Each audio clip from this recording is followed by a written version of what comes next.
Hey hello guys, this is Ankit Chaudhary. आप सभी का मेरे यूट्यूब चैनल में हार्दिक स्वागत है। दोस्तों, तो आपने देखा होगा कि अब तक क्या है, हमने मैथ्स और रीजनिंग तो कंप्लीट कर चुका है। एंड इसके बाद हम आ चुके हैं दोस्तों किस पे, पॉलिटी पे। ठीक है, हिंदी हमारा पैरेलल में चल रहा है, तो पॉलिटी का ये पहला चैप्टर है। मैं चाहूंगा आप लोग ध्यान से पढ़ें बड़ा, क्योंकि इससे पहले बैकग्राउंड ऑफ पॉलिटी है वो मैं अभी आप लोगों को नहीं पढ़ाऊंगा, क्योंकि वो हम लोग हिस्ट्री में कवर कर लेंगे, कोई इशू वाली बात नहीं है। ठीक है, बेसिक हिस्ट्री में बाकी आपका यहाँ भी थोड़ा सा कवर हो जाएगा। ठीक है, तो मेकिंग ऑफ कॉन्स्टिट्यूशन, ठीक है, चैप्टर का नाम है कॉन्स्टिट्यूशन कैसे बना, संविधान। संविधान के बारे में ये बेसिक है। सबसे पहले संविधान के बैकग्राउंड के बारे में जानेंगे, और बैकग्राउंड में जानने के बाद में हम क्या करेंगे कि उसके अंदर जो है संविधान की बुक जो है हमारा कॉन्स्टिट्यूशन जिसे हम बोलते हैं, उसके अंदर क्या क्या है वो सारी चीजें हम लोग जानेंगे। ठीक है, तो introduction. The Indian constitution is a written codified single documents and enacted by the single body. ठीक है, जो हमारा कॉन्स्टिट्यूशन है वो क्या है, हमारा रिटन फॉर्म ऑफ डॉक्यूमेंट्स है। ठीक है, और जिसमें मैं थोड़ा सा आपको लोगों को और डिटेल में बता देता हूँ, जिसमें टोटल अगर हम बात करें तो 80,000 वर्ड्स हैं। ठीक है, कितने वर्ड्स हैं, 80,000। ठीक है, याद कर लीजिएगा। ठीक है, उसके अलावा दूसरी चीज अगर मैं कहूँ तो सबसे इंपॉर्टेंट एक और चीज है आपकी। क्या इंपॉर्टेंट चीज है कि इसका सबसे पहले जो प्रकाशन है वो कहाँ हुआ था, उत्तराखंड में हुआ था। ठीक है, पहली जो इसकी कॉपी जो छापी गई थी वो कहाँ छापी गई थी, वो उत्तराखंड में छापी गई थी। ठीक है, तो ये दो चीजें आपको याद रखनी है। बाकी इसमें खर्चा भी कितना हुआ था अभी exactly I don't remember it exactly, तो वो मैं आप लोगों को गलत नहीं बताऊंगा, तो फिर वो जब हम नेक्स्ट क्लास में पढ़ेंगे, ठीक है, तो उसमें डिस्कस कर लेंगे। ठीक है, चलिए कोई बात नहीं। चलिए तो आगे बढ़ते हैं हम लोग। ये क्या है, the constitution came into effect on 26 जनवरी 1950। जो कॉन्स्टिट्यूशन था हमारा कब लागू हुआ, 26 जनवरी 1950 को लागू हुआ, लेकिन ये बन के उससे पहले ही तैयार हो चुका था दोस्तों। 26 नवंबर को हमारा कॉन्स्टिट्यूशन 1949 में, यानी 2 महीने पहले ही बन के तैयार हो चुका था, लेकिन लागू 2 महीने बाद हुआ। अब ऐसा क्यों हुआ, ऐसा होने के पीछे एक कारण है, तो वो कारण मैं आप लोगों को क्या है बता देता हूं। ठीक है, वो कारण क्या है दोस्तों। आ, पहला तो कारण ये है कि एक पार्टी हुआ करती थी उस समय, जो कि सबसे बड़ी पार्टी थी, जिसे हम बोलते हैं इंडियन नेशनल कांग्रेस। ठीक है, तो इसका सेशन हुआ करता था, और जो इसका 1929 का सेशन था, अगर मैं बात करूं ये पार्टी, तो इस पार्टी को बनाया किसने, कब बनाया, तो 1885 में इस पार्टी को बनाया गया। और किसने बनाया, एओ ह्यूम नाम के एक सर थे जिन्होंने इस पार्टी को बनाया। ठीक है, इनका नाम याद कर लीजिएगा थोड़ा सा, कि इंडियन नेशनल कांग्रेस 1885 में बनी थी, फाउंड हुई थी। और इनके जो संस्थापक थे, संस्थापक बोल सकते हो, क्या बोलोगे देख लीजिएगा, तो वो आपके फाउंडर पर्सन जो थे उनके एओ ह्यूम थे, HUME या HOME देख लीजिएगा थोड़ा सा। ठीक है, इंडियन नेशनल कांग्रेस। तो 1929 में जो इसका लाहौर सेशन हुआ था, ठीक है, इससे पहले 1928 भी हुआ था, और 1928 जो था, जस्ट सेकंड, 1928वां सेशन जो था वो बॉम्बे में हुआ था। ठीक है, और 1929वां सेशन जो हुआ था वो लाहौर में हुआ था। लाहौर इज इन पाकिस्तान, भारत और पाकिस्तान एक ही थे 1947 से पहले, आजाद होने से पहले। ठीक है, तो उस समय इनके प्रेसिडेंट जो थे उस ईयर में, वो थे जवाहरलाल नेहरू। ठीक है, JLN लिख देता हूं मैं, JL नेहरू। ठीक है, जवाहरलाल नेहरू क्या थे, प्रेसिडेंट थे। तो इन्होंने एक नारा दिया था, क्या नारा दिया था, पूर्ण स्वराज। ठीक है,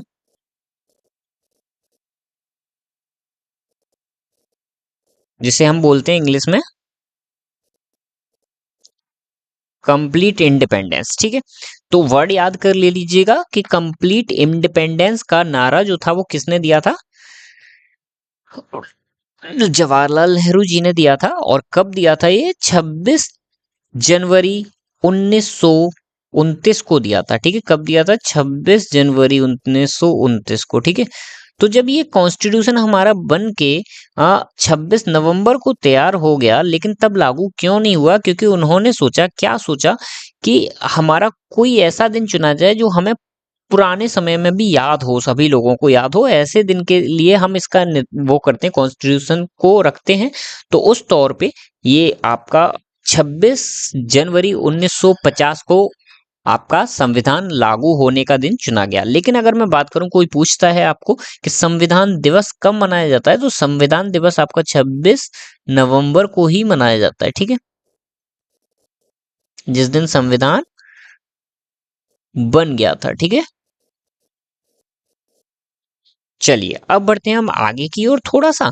और संविधान दिवस को क्या बोलते हैं इंग्लिश में अगर हम बात करें तो कॉन्स्टिट्यूशन डे, ठीक है,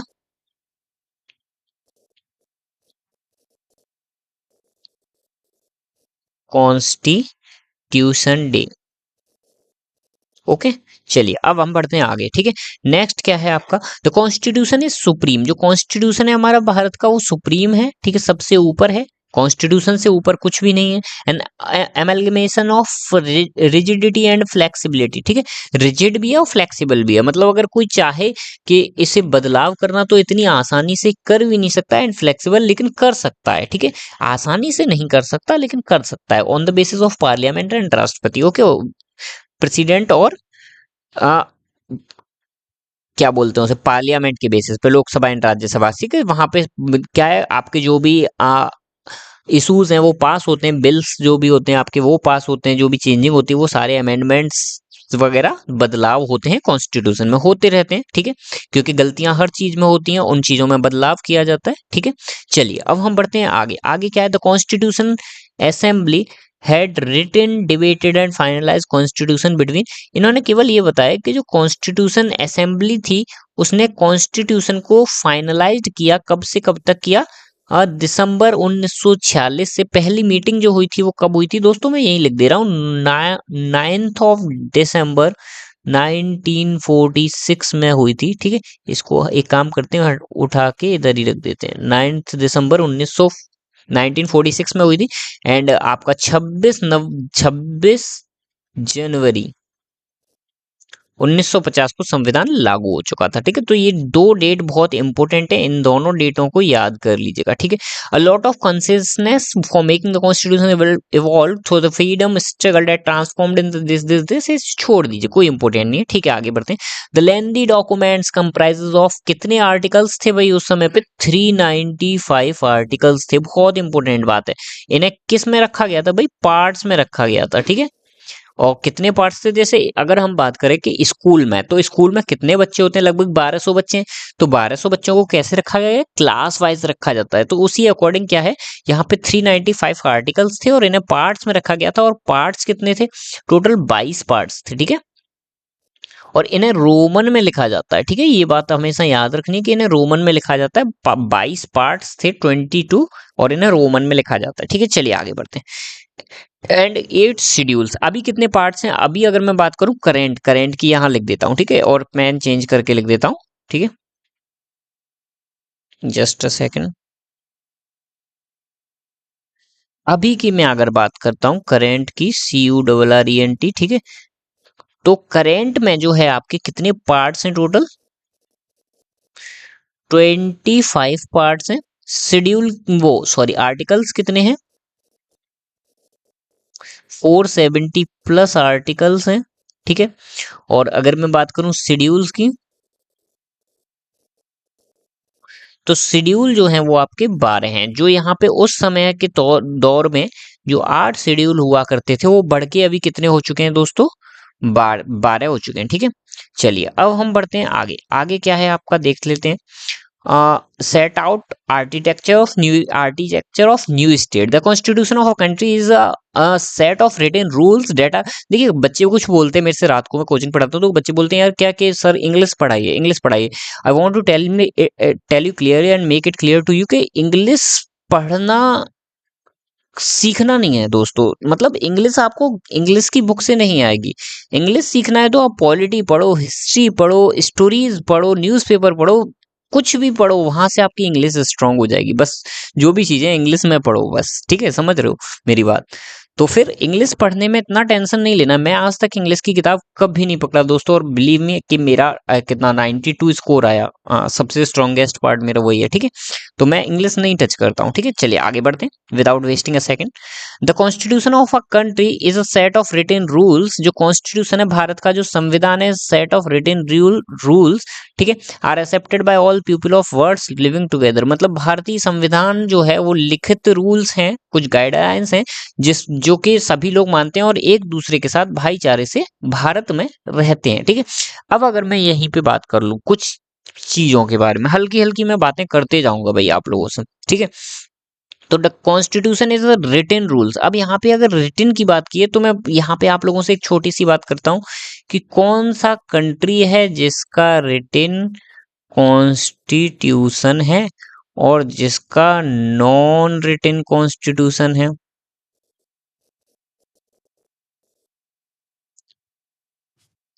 नॉन रिटन कॉन्स्टिट्यूशन है, ठीक है।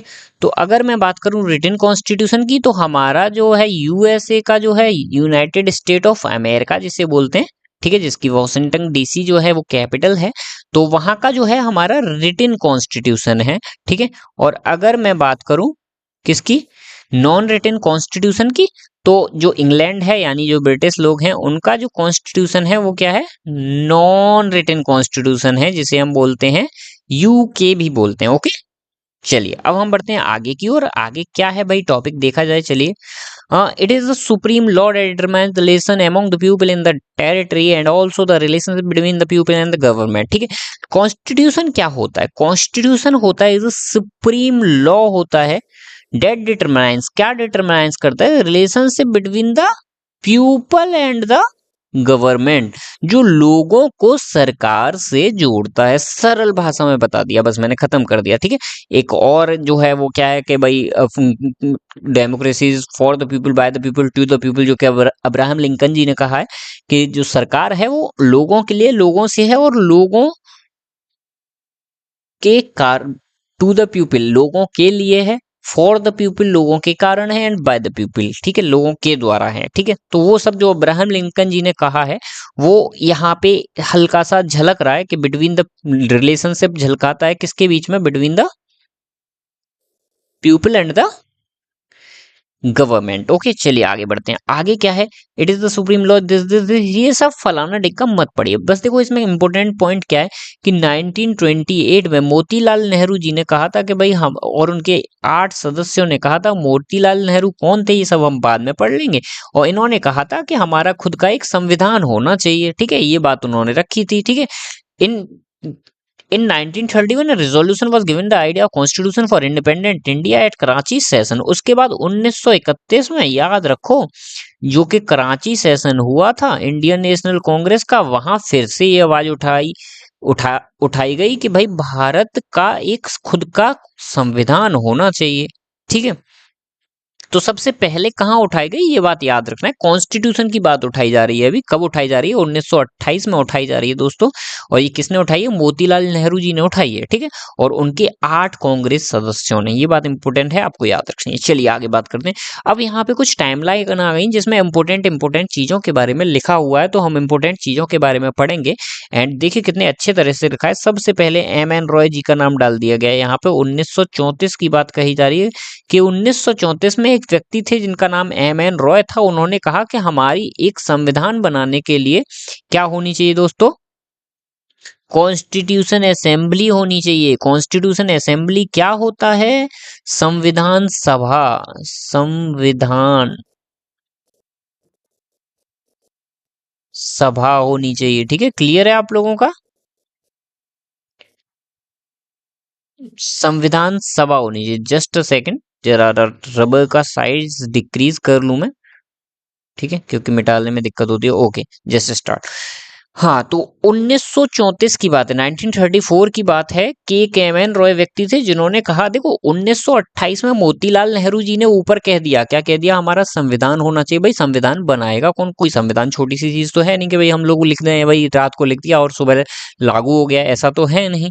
तो संविधान क्या है, बनाने के लिए व्यक्ति व्यक्ति होने चाहिए, और उस व्यक्ति की मांग की किसने की? एम एन रॉय ने की। एम एन रॉय ने कहा कि एक संविधान सभा होनी चाहिए जिससे कि कॉन्स्टिट्यूशन बनाया जाएगा, वो लोग बनाएंगे।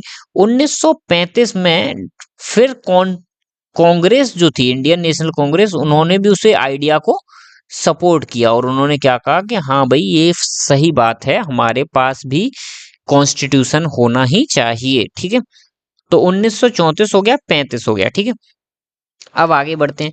1938 में क्या हुआ दोस्तों? जवाहरलाल नेहरू ने क्या है, डिमांड की कॉन्स्टिट्यूशन असेंबली की, कंपोज्ड एंटायरली ऑफ इंडियंस, और उन्होंने कहा कि ये इस कॉन्स्टिट्यूशन बनाने के लिए सारे के सारे लोग भारतीय होने चाहिए, कोई भी अंग्रेज कॉन्स्टिट्यूशन नहीं बनाएगा। क्योंकि अब से पहले रूल कौन बना रहा था? अब देखो, मैंने बैकग्राउंड आपको पढ़ाया नहीं, इंपॉर्टेंट नहीं था थोड़ा, इसलिए मैंने नहीं पढ़ाया, क्योंकि हम उसे हिस्ट्री में कवर करेंगे। ठीक है, बाकी मैं आप लोगों को बता दे रहा हूँ। रेगुलेटिंग एक्ट बनाया, उसमें अंग्रेज थे। चार्टर एक्ट बनाया, पिट्स इंडिया एक्ट बनाया, जितने भी एक्ट बने सारे के सारे में क्या है, अंग्रेज सम्मिलित थे। तो जवाहरलाल नेहरू की ये बात बहुत क्लियर थी कि अगर अंग्रेज शामिल रहेंगे तो अंग्रेजों का दबाव रहेगा। तो उन्होंने क्या कहा कि कॉन्स्टिट्यूशन असेंबली, एक संविधान सभा बनाई जाएगी जिसमें केवल भारतीय लोग होंगे, अंग्रेज नहीं होंगे। 1940 the British accepted the demand of August offer. अभी यहाँ ये मुझे नहीं पता है दोस्तों कि ये अगस्त ऑफर क्या था। ठीक है, तो इसके बारे में हम देखना पड़ेगा, बाद में देख लेंगे, अभी चलती वीडियो के बीच में नहीं देखेंगे, टेंशन न लीजिए आप। ठीक है, चलिए आगे बढ़ते हैं। तो ये बहुत इंपॉर्टेंट चीज है, अगस्त ऑफर था क्या, जिसकी डिमांड एक्सेप्ट की थी। कब कब एक्सेप्ट की थी? 1940 में एक्सेप्ट की थी। ठीक है, चलिए आगे। 1942 में क्या है भाई? हाँ, क्विट इंडिया मूवमेंट लेके आए, and Cripps mission said at the formation of new constitution assembly would be after world war 1946। ठीक है, देखो क्रिप्स मिशन आया, कब आया? जस्ट सेकंड, यहाँ पे लाइन गलत हो गई है। 1900, क्विट इंडिया मूवमेंट आंदोलन 1942 में चलाया गया, लेकिन तभी क्या है, वो लोग चालाक थे, तो उन्होंने क्या कहा कि उन्होंने देखो बोला कि एक काम करते हैं, आप संविधान सभा बनाना चाहते हो, कॉन्स्टिट्यूशन बनाना, कॉन्स्टिट्यूशन असेंबली बनाना चाहते हो, देखो 40 में मांग हो रही है। ठीक है, 38 में मांग हो रही है जवाहरलाल नेहरू जी के द्वारा, और क्या है, 40 में स्वीकृत कर दिया गया। ठीक है, अगस्त ऑफर क्या था मैं बता दूं। अगस्त ऑफर जो था, देखो मैं थोड़ा सा बता दूं, मैंने देख लिया अभी।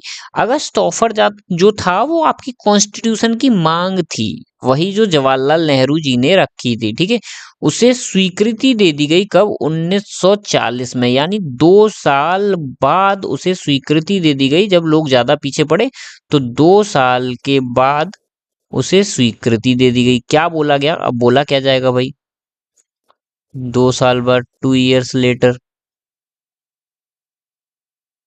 Just a second, 2 years later. ठीक है, 2 साल बाद, 2 साल बाद क्या बोला गया कि ठीक है, आपको भाई संविधान सभा बनानी है ना, आप लोग बनाओ, लेकिन अभी रुक जाओ। अभी कभी रुक जाओ भाई? 1939 से और 1945 तक, उस दौरान क्या चल रहा था? सेकेंड वर्ल्ड वॉर चल रहा था। तो अंग्रेज तो भाई बड़े चालाक थे। ठीक है, तो अंग्रेजों ने क्या कहा कि अभी क्या है, आपका सेकंड वर्ल्ड वॉर चल रहा है, तो अभी आप एक काम करो, जब तक वर्ल्ड वॉर चल रहा है तब तक रुक जाओ, उसके बाद आप संविधान सभा बना लेना। ठीक है, उन्होंने कब बोला? ये 1940 में बोला, और उसके बाद 1942 में फिर से भारतीयों को जोश आ गया। 2 साल बाद, दो साल बाद जोश आते जा रहा है। देखो, भारतीय फिर से बोले इकट्ठे होके कि नहीं नहीं, आप भारत छोड़ो, आप भारत छोड़ के जाओ यार, हमें नहीं रखना आप लोगों को यहाँ। ठीक है, जैसे होता है ना कि मतलब कुछ कुछ दिन बाद चीजें रिमाइंडर होती हैं, याद आती हैं वो चीजें, तो उसी तरह से भारतीयों को फिर से याद आया। तो उन्होंने फिर से, अंग्रेजों ने कह दिया कि भाई यार तुम वेट करो थोड़ा सा। देखो नीचे कहा है, क्या कहा है? After the world war second, फिर से अंग्रेजों ने कह दिया कि भाई चले जाएंगे, थोड़ा सा वर्ल्ड वॉर तो खत्म हो जाने दो, थोड़ा शांति हो जाने दो। अब चूंकि भारतीय शुरू से ही थोड़ा सा पागलपंती में रहे हैं, किसी पे भी दया कर देते हैं, ये सद्भावना हमेशा रही है। ठीक है, तो क्या है, अमीर लोग होते थे, राजा रजवाड़े वाले, वो कह देते थे चलिए ठीक है, वर्ल्ड वॉर खत्म होने दीजिए, उसके बाद हम लोग अपना कॉन्स्टिट्यूशन असेंबली यानी संविधान सभा बनाएंगे। अब आ जाता है 1946, ठीक है। आपका वर्ल्ड वॉर 45 में खत्म हो गया। यहां से देख लीजिए मैंने 45 लिखा है, 39 से 45, 45 में वर्ल्ड वॉर खत्म हो गया। अब क्या आएगा 1946 में आपका संविधान सभा आ गई भाई। संविधान सभा बनाई जाएगी किसके द्वारा? कैबिनेट मिशन प्लान के द्वारा, ठीक है। तो 1946 में संविधान सभा बनाई गई और उसकी फर्स्ट मीटिंग हुई, कब हुई दोस्तों? 9 दिसंबर, ठीक है। 9 दिसंबर, जो कि आपको नीचे को देखने को मिल जाएगा। 9 दिसंबर को पहली मीटिंग हुई, ठीक है। अब बात आती है कि भाई देखिए, अब एक चीज बहुत इंपॉर्टेंट है यहां से। मैं देखो ये बीच वाला 1946 वाला पॉइंट छोड़ रहा हूं क्योंकि इसे नीचे वाले पॉइंट्स पढ़ाने के बाद में लूंगा, ठीक है।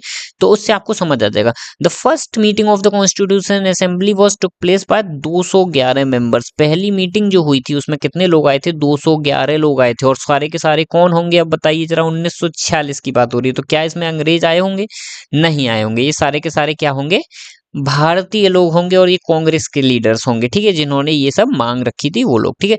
The first president of assembly was Sachchidananda Sinha.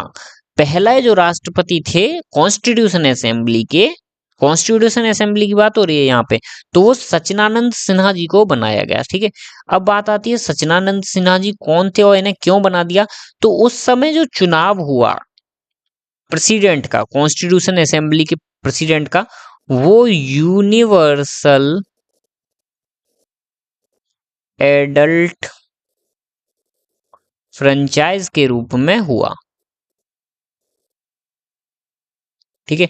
अब यूनिवर्सल एडल्ट फ्रेंचाइज का मतलब क्या होता है?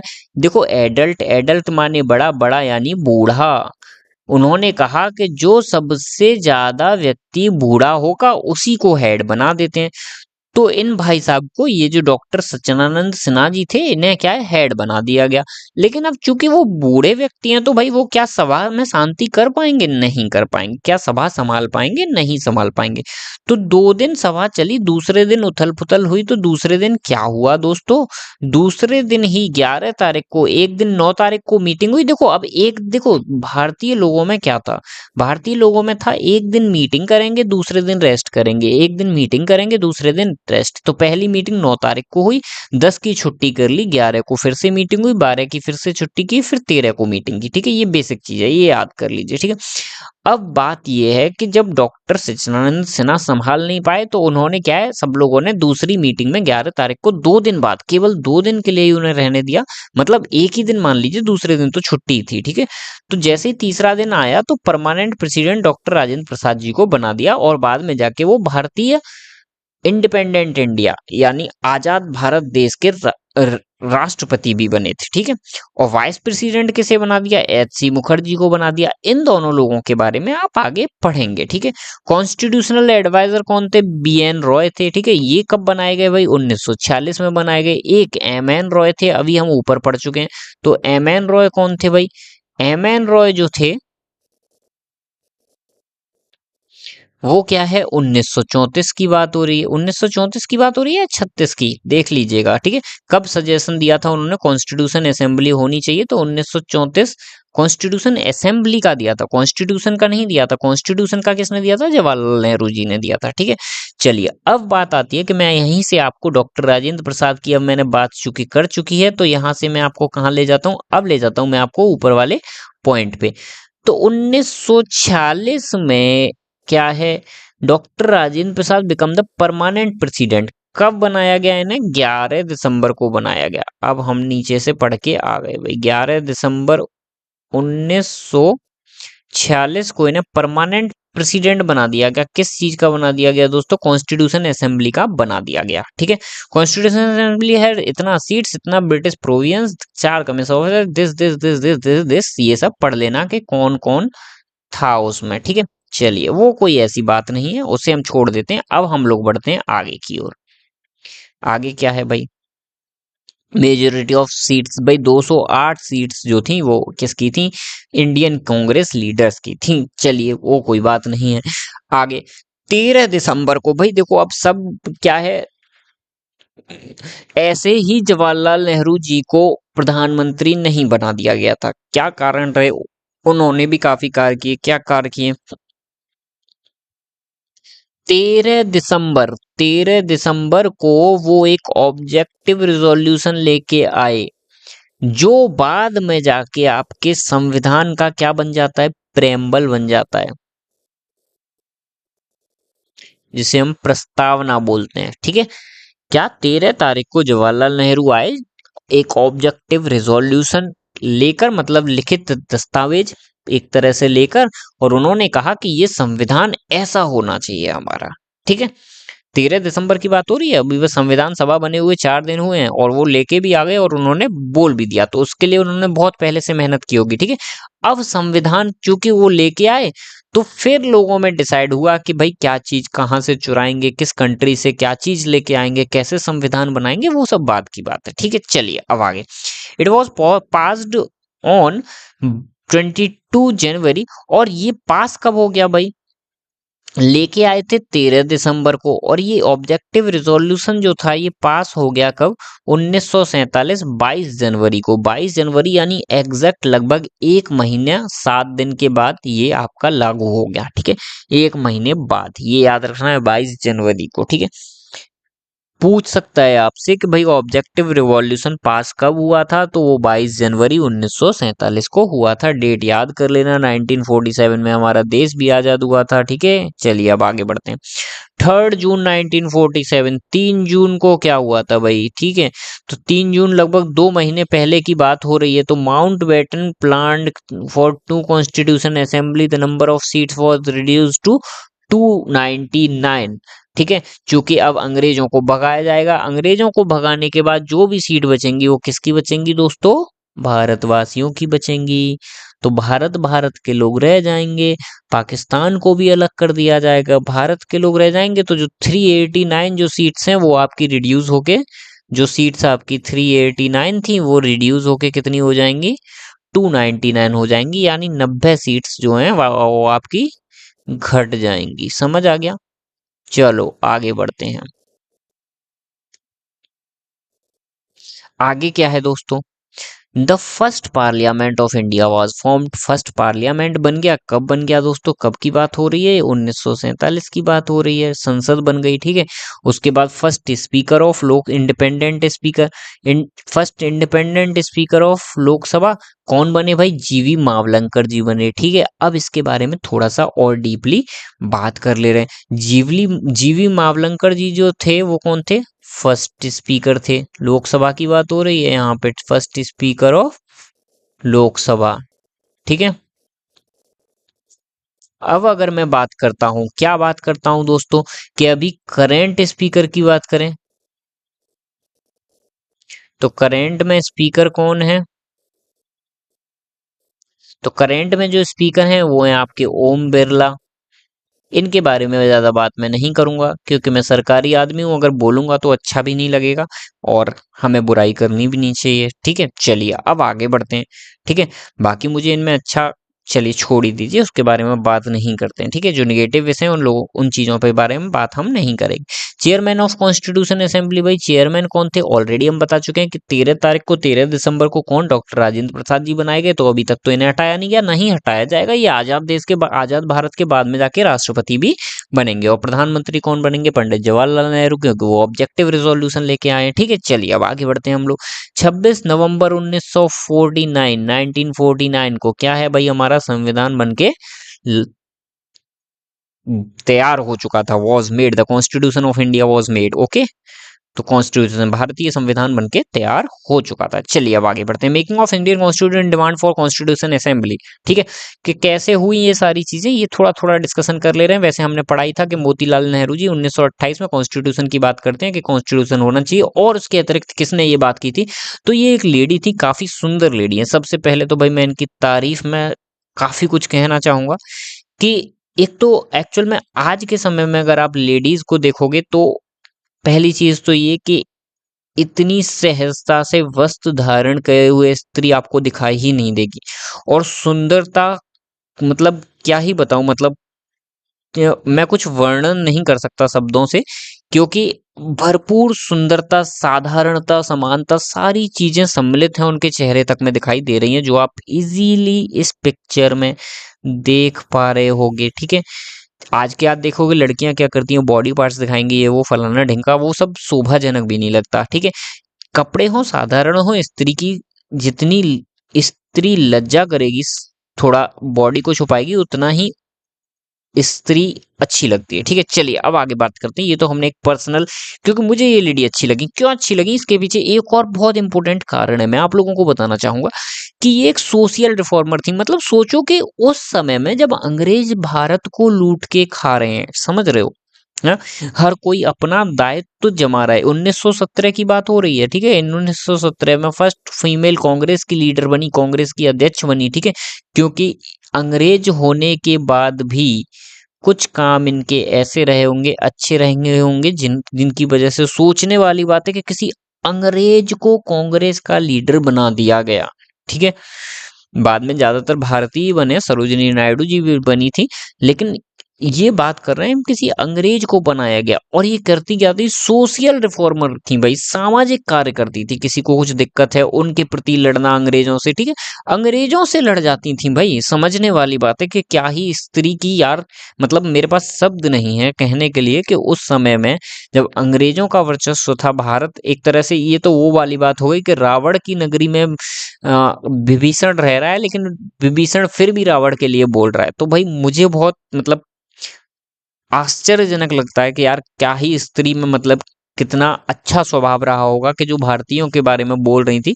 जैसे फॉर एग्जांपल मैं कभी कभी गरीब लोगों के बारे में पुलिस विभाग में रहने के बाद भी सोचता हूँ और बोलता रहता हूँ। तो मैं काफी रिलेट कर पा रहा हूँ अपने कैरेक्टर से इनका कैरेक्टर, ठीक है। चलिए आगे बढ़ते हैं। मेकिंग ऑफ इंडियन कॉन्स्टिट्यूशन, भारतीय संविधान बनाया गया, ठीक है। इनका नाम क्या था, इनका नाम था एनी बेसेंट, ठीक है। ये नाम याद कर लेना, ठीक है। इस लाइन को हटा देते हैं, ऊपर वाली लाइन को, चलो भाई, ठीक है। इनका नाम था एनी बेसेंट, और इन्होंने क्या है 1917 में कांग्रेस का लीडर बना दिया गया। अब बात ये आती है कि 1917 डेट को कैसे याद करना है, तो मैं आप लोगों को बता दूं 1917 में गांधी जी ने चंपारण सत्याग्रह मूवमेंट स्टार्ट किया था, जो कि बिहार में किया था। और गांधी जी किससे जाके मिले थे, राजकुमार शुक्ला नाम का एक व्यक्ति था जो किसानों के लिए लड़ता था अंग्रेजों से, ताकि दुगना कर न वसूल किया जाए, ठीक है। तो वहां थोड़ा सा को रिलेट करवाना चाहूंगा आपको कि सेम ईयर है just a second, same year है। और उस समय गांधी जी सत्याग्रह मूवमेंट चला रहे हैं और ये कांग्रेस की लीडर हैं, दोनों ही अच्छे काम कर रहे हैं, काफी शोभाजनक है। चलिए आगे बढ़ते हैं।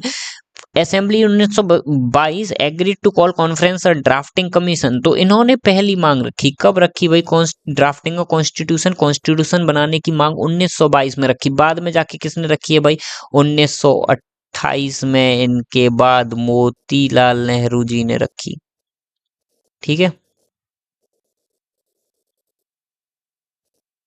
तो ये सारी चीजें याद करते जाएगा, अभी हमने ऊपर पढ़ा था, ठीक है।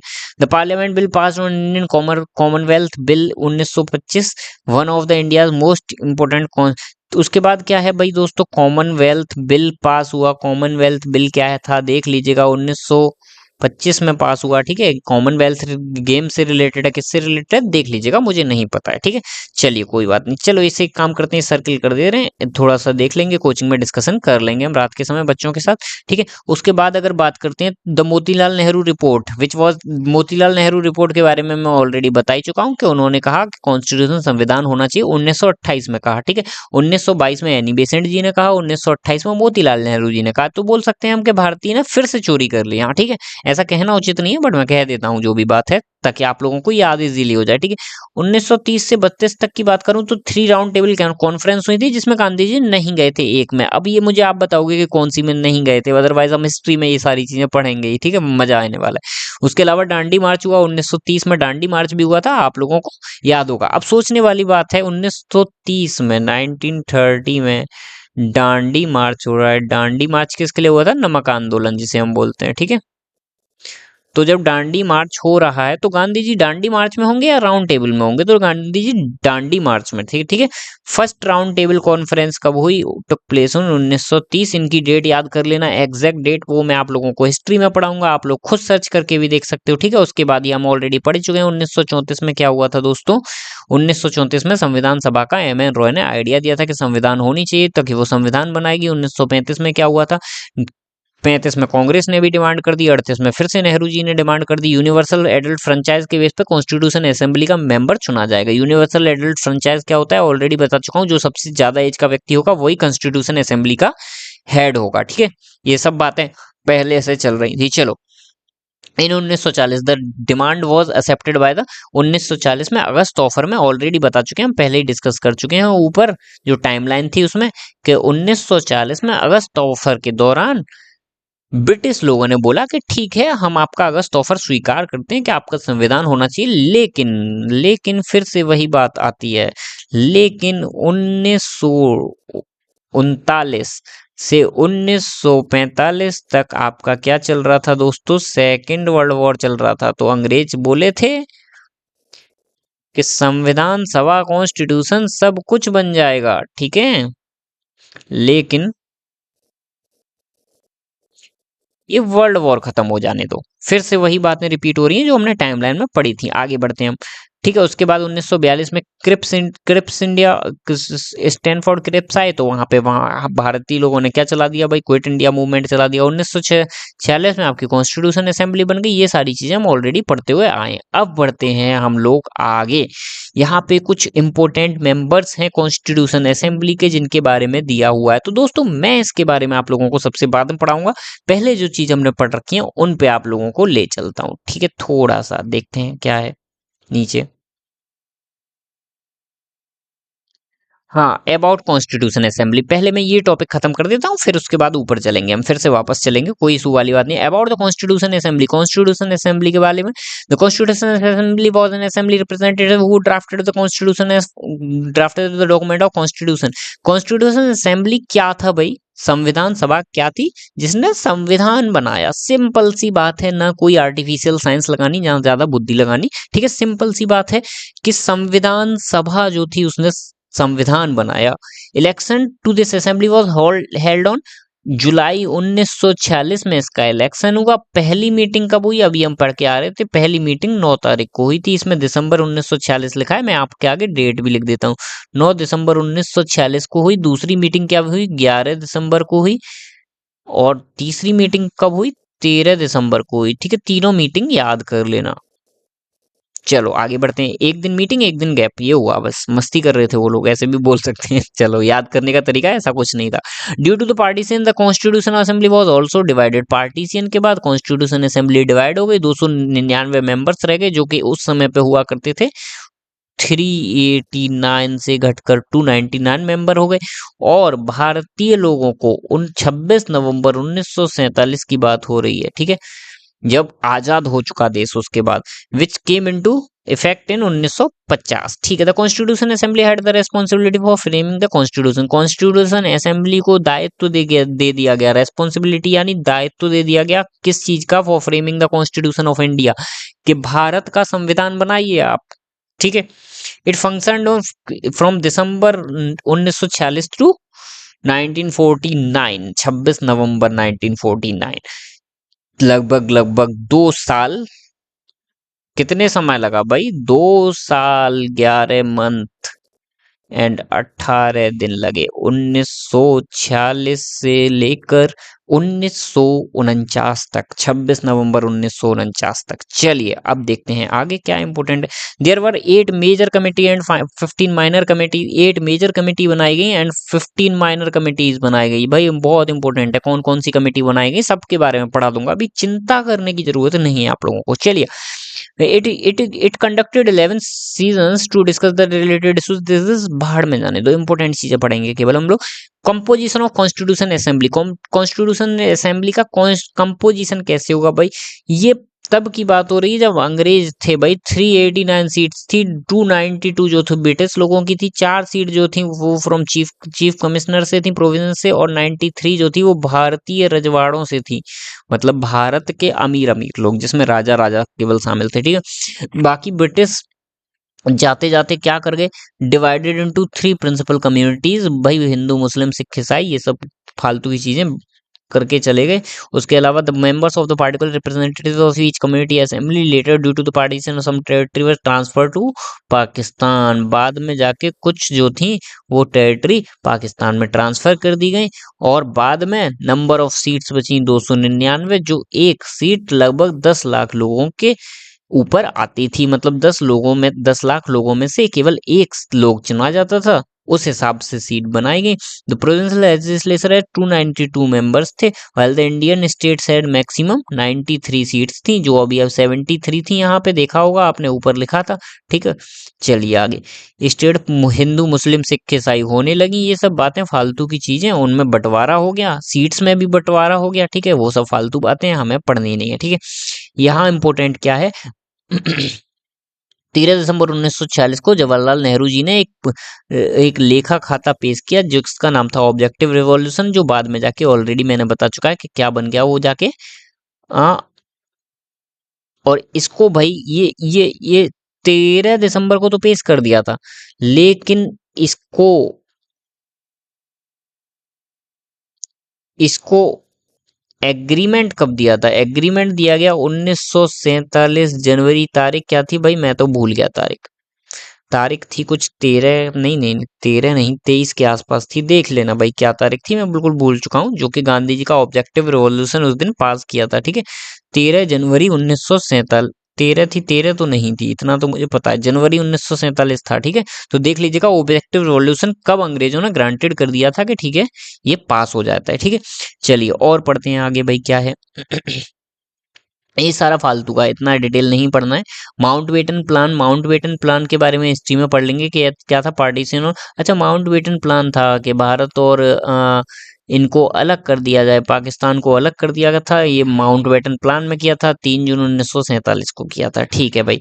उसके अलावा भाई ये टॉपिक, ये 3 पॉइंट और हैं इंपॉर्टेंट, उसके बाद हम चलेंगे ग्रेट लीडर्स के पास, जो ऑलरेडी जिनके बारे में हम पढ़ के आ चुके हैं।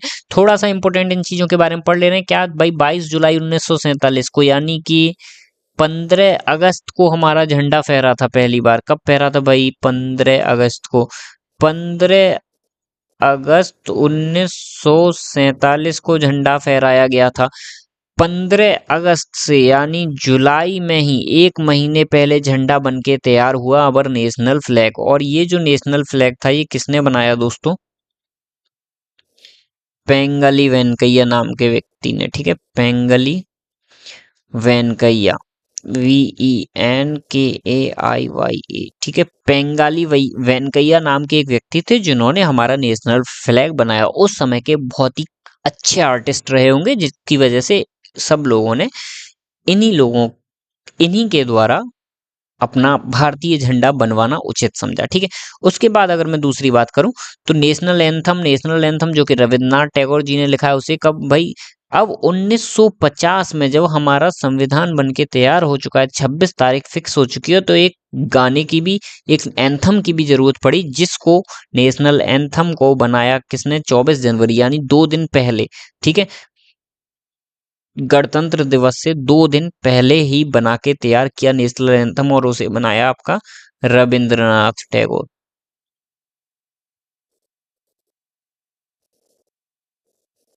ठीक है,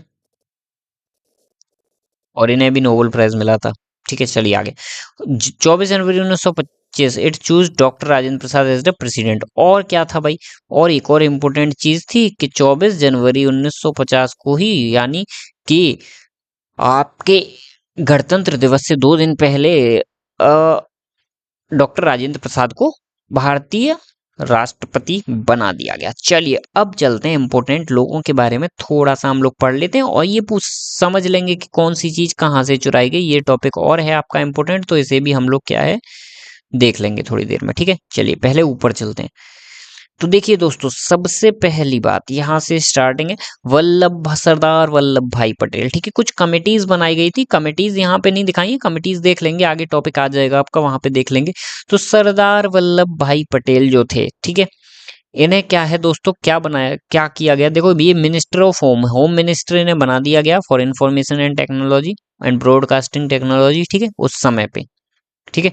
और इनका स्टैच्यू भी चूंकि ये गुजरात से बिलोंग करते थे, इनका गुजरात में नर्मदा नदी के किनारे एक स्टैच्यू बनाया गया, जैसे स्टैच्यू ऑफ यूनिटी बोलते हैं, जो भारत की सबसे ऊंची इमारत है, जिसकी हाइट 182 मीटर है। यहाँ आप देख सकते हैं, मैंने ऑलरेडी लिख दिया है, ठीक है।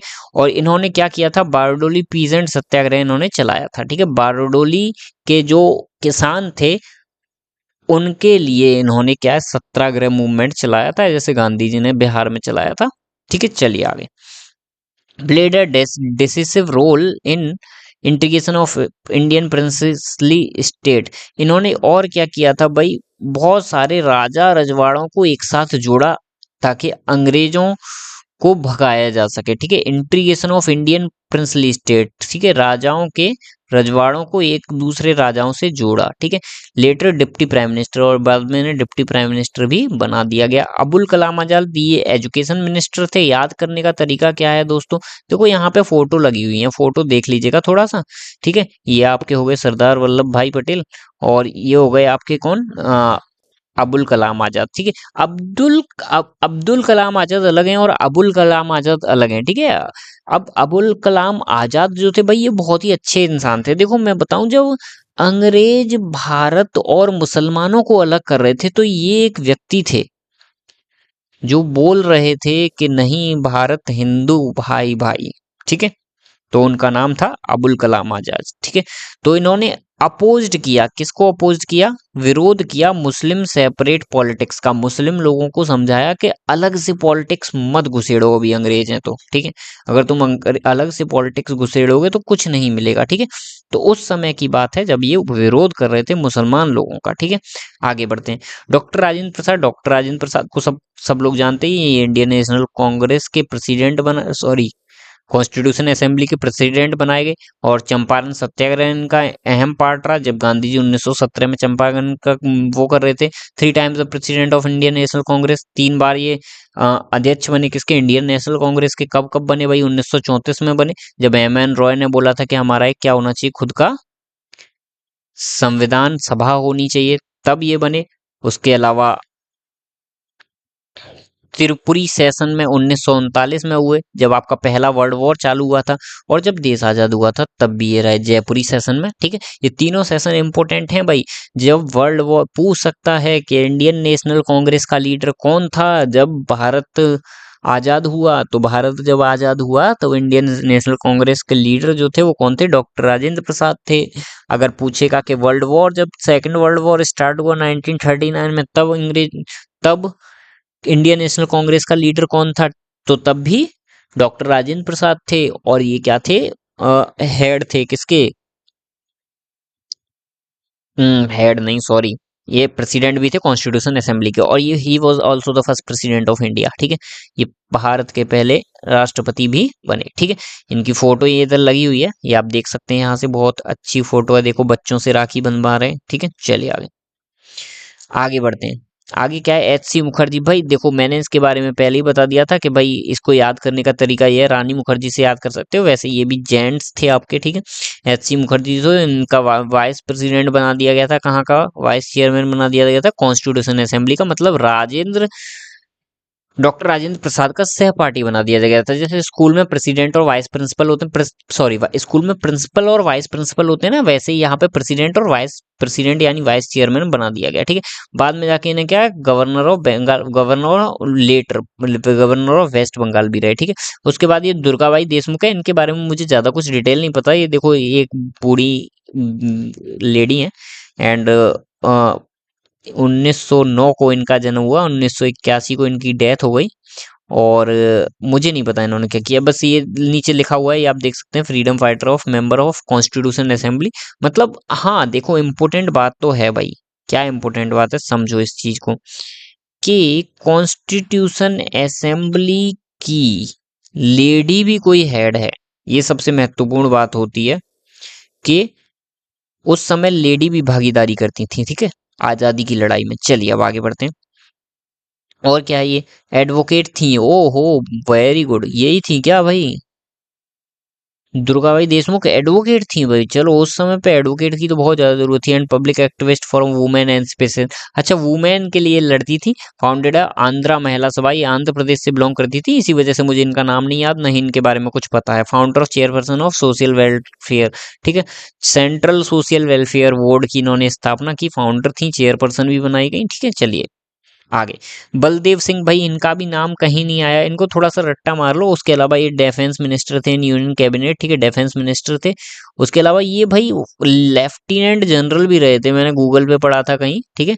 उसके अलावा nominee of the Congress in the constitution assembly, इनको नॉमिनी भी बनाया गया था कि अगर कुछ अनहोनी होती है तो इन्हें हेड बना दिया जाएगा डॉक्टर राजेंद्र प्रसाद के बाद। चलिए कोई बात नहीं है, हमें इनसे कुछ नहीं करना। उसके बाद के एम मुंशी, चलिए ये याद, अच्छा ये सब वो है ड्राफ्टिंग कमेटी के हेड लग रहे हैं, ये मुझे ऐसा लग रहा है, मुझे नाम सुनने के बाद। के एम मुंशी जी ये सब ड्राफ्टिंग कमेटी के हेड हैं, ठीक है। के एम मुंशी, ठीक है। तो मिनिस्टर ऑफ यूनियन कैबिनेट, इन्हें यूनियन कैबिनेट का मिनिस्टर बना दिया गया। उसके अलावा फाउंडर ऑफ स्वरत्न पार्टी, स्वतंत्र पार्टी, सॉरी, ठीक है, स्वतंत्र पार्टी इन्होंने फाउंड की, यानी संस्थापक, संस्थापक बोलते हैं, क्या बोलते हैं देख लेना, हिंदी के वर्ड्स यार बड़े अजीब ही होते हैं, चलो कोई बात नहीं। डॉक्टर भीमराव अम्बेडकर सब जानते हैं, बच्चा बच्चे जानता है गली का यार, ये चेयरमैन थे ड्राफ्टिंग कमेटी के, जिन्होंने जितना भी चोरी की हुई चीजें आई भारत में, जैसे फंडामेंटल राइट्स अमेरिका से चुराए गए, अमेरिका से लाए गए भी बोल सकते हैं, चुराए गए भी बोल सकते हैं, ठीक है। और आपका डीपीएसपी थे, फंडामेंटल राइट्स से फंडामेंटल ड्यूटीज थी, वो सारी की सारी इकट्ठी करके इनके पास लाई गई, और इन्होंने उसे सही ढंग से अरेंज किया कॉन्स्टिट्यूशन की बुक में, ठीक है। उसके अलावा ये लॉ मिनिस्टर भी थे, law minister in the first cabinet of post India, ठीक है। फाउंडर ऑफ रिपब्लिकन पार्टी, इन्होंने रिपब्लिकन पार्टी की स्थापना की, ठीक है। चलिए आगे, श्यामा प्रसाद मुखर्जी, हाँ, H C Mukherjee vice president थे। श्यामा प्रसाद मुखर्जी कौन है भाई? Active in Hindu Mahasabha, founder president of Bharatiya Jana Sangh, पता नहीं क्या क्या है भाई, इतना नहीं याद रख पाएंगे तो कोई दिक्कत नहीं है। जो जो चीजें आगे डिटेल में आएंगी उन व्यक्तियों का नाम रखेंगे याद, इन्हें भूल जाते हैं, कोई ऐसी बात नहीं है। जवाहरलाल नेहरू जी के बारे में तो सब जानते हैं, पहले प्रधानमंत्री हुए आजाद भारत के, ठीक है, prime minister of Indian government हो गया, ठीक है। लोअर कांग्रेस लीडर थे, हर कोई जानता है, ठीक है। उसके अलावा कांग्रेस लीडर थे भाई, कैसे जानते हो? क्योंकि 1929 में लाहौर सेशन में इन्होंने SESSION सेशन में इन्होंने एक नारा दिया था जिसका नाम था पूर्ण स्वराज, ठीक है। उसके अलावा इन्होंने ऑब्जेक्टिव रेजोल्यूशन लेके आए थे 1946 में, जो कि 1947 में जाके लागू हुआ था, ठीक है। उसके आगे बढ़ते हैं, an advocate and socialism of democracy and anti imperialism, ठीक है, first prime minister of India, सारी चीजें डिस्कशन ऑलरेडी कर चुके हैं। चलिए अब आगे बढ़ते हैं। सरोजिनी नायडू भाई, सरोजिनी नायडू का फोटो नहीं लगाया यार मैं, इतनी अच्छी लेडी थी, मैं कैसे भूल गया, इन्हें कोकिला भी कहा जाता है भाई, ठीक है। चलो मैं भूल गया गलती से, चलिए कोई बात नहीं, सब लोगों को फेस याद होगा, मैं तो आंखें बंद करता हूँ तो आंखों के सामने चेहरा आ जाता है उनका। तो सरोजिनी नायडू ये पोएट थी, राइटर भी थी, ठीक है। और आवाज बहुत सुंदर थी इनकी, ठीक है। Among the foremost women leaders in the Congress, ये भाई कांग्रेस की लीडर भी रही हैं, ठीक है। Later governor of Uttar Pradesh, governor भी रही हैं ये, ठीक है, आजाद भारत की। Sarojini Naidu was the first lady governor of Uttar Pradesh, Bharat की महिला महिला गवर्नर, राज्यपाल, ठीक है। कौन थी फर्स्ट गवर्नर, राज्यपाल? वो आपकी थी सरोजिनी नायडू। चलिए आगे बढ़ते हैं। सोमनाथ लहरी भाई, इनके बारे में मुझे नहीं पता है, चलो देख लेते हैं क्या है। राइटर एंड एडिटर थे, leader of communist party of India and member of West Bengal legislative council, ठीक है भाई। उसके बाद देखो यहाँ पे कुछ इंपॉर्टेंट चीज दी हुई है कि क्या भाई स्ट्रक्चर आ रही, भारत का जो संविधान का जो लार्जली पार्ट है वो गवर्नमेंट ऑफ इंडिया एक्ट 1935 से लिया गया है, इसके बारे में हम हिस्ट्री में पढ़ लेंगे, कोई इशू वाली बात नहीं है, ठीक है। और देखो यहाँ पे क्लियरली लिखा हुआ है, after studying more than 60 countries important provisions has been included in the Indian constitution. लगभग 7 देशों के संविधान को पढ़ा और उनमें से चीजें निकाल निकाल के भारतीय संविधान में डाल दी गई। तो यहाँ से ये झलकता है। अब आप बताओ कि आप किसी दूसरे की चीजें पढ़ रहे हो और फिर उसे अपना बना रहे हो, तो ये क्या हुई, चोरी हुई या नहीं हुई? ठीक है, अगर मैं बात करूं कि अब देखो, इसको मैं बड़ी सरल भाषा में आप लोगों को समझा देता हूं। क्या भारतीय लोगों ने दूसरे देशों के लोगों से परमिशन ली कि हम अपना संविधान बनाने के लिए आप लोगों की चीजें इस्तेमाल कर रहे हैं? नहीं ली। 100% बोल रहा हूं, नहीं ली होगी। क्योंकि कभी अंग्रेज नहीं चाहते, कभी यूएसए नहीं चाहता, कभी कोई देश चाहता ही नहीं कि हमारी चीजें, हमारी चीजों से दूसरे देश का प्रॉफिट हो। ठीक है, अब बात आती है कि भाई मैं किस आधार पर बोल रहा हूं कि उन लोगों ने क्या किया, चोरी की। तो मैं आपको बता दूं, मैं इस आधार पर बोल रहा हूं क्योंकि जब एकलव्य ने द्रोणाचार्य से शिक्षा ली थी तो उनकी मूर्ति से शिक्षा ली थी, उनसे परमिशन नहीं ली थी। और उनसे परमिशन न लेने के रूप से द्रोणाचार्य ने क्या कहा था कि तुमने मेरी शिक्षा की चोरी की है, तुमने मेरे बिना परमिशन के मेरी शिक्षा ली है, इसलिए इसे चोरी कहेंगे। ठीक है, क्लियरली समझ आ गया? तो इसलिए मैं इसे चोरी का रूप देता हूं कि भारतीय संविधान चोरी करके भी बनाया गया, ऐसा कहूंगा मैं। ठीक है, चलिए आगे फंडामेंटल राइट्स की अगर मैं बात करूं, तो fundamental right drive from the USA. ठीक है, United state of America. Fundamental rights जो थे हमारे भारतीय मौलिक अधिकार, जो यूएसए से लिए गए थे। और चलिए अभी आगे देखो क्या क्या कहाँ से लिया गया, ये सारी चीजें यहाँ लिखी हुई हैं। एक यार एक चीज कहीं नहीं आई, अच्छा लास्ट पेज पे आ जाएगी। ठीक है, वो ड्राफ्टिंग कमेटी और सारे मेंबर्स वो रह गए थे ना, चलिए कोई बात नहीं। ठीक है, अब यहाँ पे बात कर लेते हैं थोड़ी सी, पार्लियामेंट्री फॉर्म ऑफ गवर्नमेंट कहाँ से लिया गया भाई? ब्रिटिश से लिया गया। और क्या है, law making procedure, the ideal of rule and law. ठीक है, ये तीनों चीजें कहाँ से ली गई? ब्रिटिश कॉन्स्टिट्यूशन से ली गई। ब्रिटिश कॉन्स्टिट्यूशन कहाँ पे है? यूरोप में है भाई। ठीक है, यूरोप यानी अंग्रेज। ठीक है, यहाँ पे लिख दे रहा हूं मैं। उसके अलावा एक चीज और इन्होंने नहीं दी, जो कि मेरे बच्चों को याद है, क्या नाम है उस बच्चे का, कर्तव्य नाम है, उस बच्चे को बहुत अच्छे से याद है, जो कि मैंने कोचिंग में पूछा था। तो वो है आपका सिंगल सिटीजनशिप। सॉरी, मैं टेढ़ा क्यों लिख रहा हूँ यार? हट दे यार, यूट्यूब पे वीडियो बना रहा हूँ, मैं भूल जाता हूँ कि मैं यूट्यूब पे वीडियो बना रहा हूँ। चलिए कोई बात नहीं, यहाँ पे लिख देते हैं। ठीक है, सिंगल सिटीजनशिप। ठीक है, तो ये जो था आपका सिंगल सिटीजन, ये भी कहाँ से? ब्रिटिश कॉन्स्टिट्यूशन से लिया गया था। उसके बाद हम बात करेंगे आगे, तो बात करते हैं किस चीज के बारे में, यूनाइटेड स्टेट ऑफ अमेरिका यानी यूएसए से। तो वो फंडामेंटल राइट्स चोरी की गए, यानी हमारे जो मौलिक अधिकार होते हैं, and power of judicial and judicial independency, कि मतलब हाई कोर्ट और वो एक दूसरे पे क्या है, इंडिपेंडेंट हैं। ठीक है, चलिए हाई कोर्ट और सुप्रीम कोर्ट। ठीक है, सुप्रीम कोर्ट के बारे में भी भाई बात करनी थी मुझे, पर यहाँ पे टॉपिक ही नहीं आया। चलिए कोई बात नहीं है, बाकी मैं वीडियो खत्म होने से पहले बता दूंगा। उसके बाद इरिस कॉन्स्टिट्यूशन, जिसे हम नेदरलैंड कॉन्स्टिट्यूशन भी बोलते हैं, यहाँ से डीपीएसपी चुराए गए। डीपीएसपी कहा क्या होते हैं भाई? डीपीएसपी आर्टिकल 36 से आपके आर्टिकल 51 तक आते हैं। ठीक है, और ये कौन से पार्ट में आता है? First second third fourth, part fourth में आता है IV। ठीक है, पार्ट फोर्थ में आपका क्या आता है? डीपीएसपी आता है। इसकी शॉर्ट फॉर्म होती है DPSP। ठीक है, directive principle of state policy. French constitution से क्या लिया गया? 3 वर्ड लिए गए, 3 शब्द लिए गए, लिबर्टी, इक्वलिटी एंड फ्रेटर्निटी। ठीक है, क्या यार मैं सर्किल भी गलत कर देता हूँ, चलो दोबारा से कर लेते हैं। ठीक है, 3 वर्ड लिए गए, कौन कौन से? Liberty, equality and fraternity. और ये अमेंडमेंट के थ्रू लिए गए। कब लिए गए? ये शायद 1976 में लिए गए, देख लेना। 42वां संशोधन है या 44वां है? 42वां ही होगा जहां तक है। ठीक है, 42वां अमेंडमेंट होगा, मुझे एग्जैक्टली याद नहीं है। ठीक है, पर देख लेना आप, थोड़ा सा इसे चेक कर लेना। चलो आगे बढ़ते हैं। कनाडा से क्या लिया गया भाई? कनाडा से छोड़ ही दो, मुझे इसके बारे में ज्यादा नहीं पता, but quasi form of government ये होता है। क्या होता है भाई? कि क्वासी फॉर्म ऑफ गवर्नमेंट, कि आपकी लोकसभा अलग होगी, राज्यसभा ये अलग होगी, ये होता है क्वासी फॉर्म, मतलब पार्लियामेंट्री फॉर्म ऑफ सिस्टम होगा। इसे quasi federal form of government बोलते हैं, कि स्टेट राज्य सरकार, संघ सरकार अलग होगी और राज्य सरकार अलग होगी। ठीक है, चलो उसके अलावा एक टॉपिक रह गया यहाँ, कि ऑस्ट्रेलिया से क्या लिया गया, ये भी मैं बता देता हूँ। ऑस्ट्रेलिया से लिया गया है कनकरेंट लिस्ट। अभी हिंदी में क्या बोलते हैं इसे, बच्चों को पढ़ाया था यार, मैं भूल गया, ठीक है। संवदीयजन क्या कुछ बोलते हैं, मुझे नहीं याद है एग्जैक्टली, ठीक है। उसके अलावा साउथ अफ्रीका से, वही देखो साउथ अफ्रीका से तक लोग, हम लोग चोरी करके लाए हैं, ठीक है, भारतीय संविधान की चीजें, ठीक है।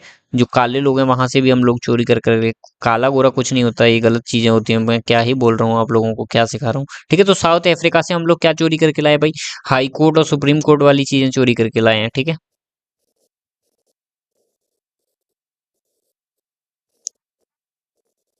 अब सुप्रीम कोर्ट से मुझे एक चीज और याद आ गई, सुप्रीम कोर्ट जो चलो यार ये तो मैं हिस्ट्री में पढ़ा दूंगा, क्यों ही पढ़ा रहा हूँ, या फिर लंबा खींचूंगा वीडियो, फायदा नहीं है, तुम लोगों का दिमाग जाम हो जाएगा अगर मैं ज्यादा पढ़ा दूंगा तो, ठीक है।